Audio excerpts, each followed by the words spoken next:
ავტორალი ჟურნალისტებისთვის მედიის წარმომადგენლების რალი ღონისძიების გენერალური სპონსორის ლუკოილის ცენტრალურ ოფისთან დაიწყო და ვარდების მოედანზე დასრულდება. ჯემალ ფარცახაშვილს ვთავთ პირდაპირ ეთერში. ჯემალ, რა დავალებების შესრულება მოუწევთ ჟურნალისტებს და დაიწყო თუ არა უკვე ტურნირი? 6 სახალისო ტესტია, სწორედ ამ 6 სახალისო ტესტის შესრულება მოუწევთ ჟურნალისტებს.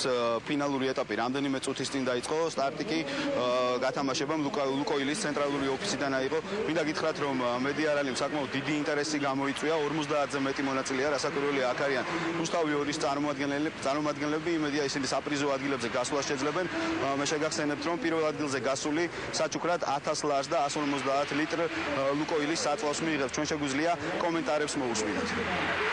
თბილისის ავტოკლუბი სულ 2 თვე არის რაც დაარსდა და ეს გახლავთ პირველი შეჯიბრი. ზოგს გონია რომ ეს არის ბოლა, ეს ბოლა არ არის, ეს არის შეჯიბრი ჟურნალისტებს შორის და სრულიად მედია ეჯიბრება ერთმანეთს სხვადასხვა სახეობაში. ეს იქნება არა მარტო მანქანისტარება, არამედ სახალისო ტესტები. თქვენ კარგად იცით პროგრამა და ამას ყველაფერს ნახავთ თქვენ ვარდების მოედანზე. რუსთავი საკმაოდ წარმომადგენლობითი გუნდით არის წარმოდგენილი, ძალიან ბევრი ვართ მონაწილეები და იმედი მაქვს რომ საკმაოდ შედეგიანად და წარმატებულად დავამთავრებთ დღევანდელ მონაწილეობას და რაც ყველაზე მთავარია ეს შეჯიბრი არ არის გასწრებაზე, არ არის იმაზე თუ ვის სწრაფად გაივლის. აქ არის იმაზე რომ მაქსიმალურად ზუსტად და სწორად დაიცვა ყველა მოძრაობის წესი.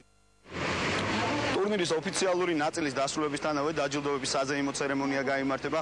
ორგანიზატორებს იმედი აქვთ, რომ სამომავლოდ მედიარალი უფრო ფართომასშტაბიანი და წარმომადგენლობითი იქნება. მადლობ, ჯემალ ფარცახაშვილი საუბრობდა პირდაპირ ეთერში. ასეთ იყო ახალი ამბები ამ დროისთვის. კურიერი ამი დასრულებულია, თქვენ კი წინ პოსტსკრიპტუმის ანონსი გელით ნახვამდის.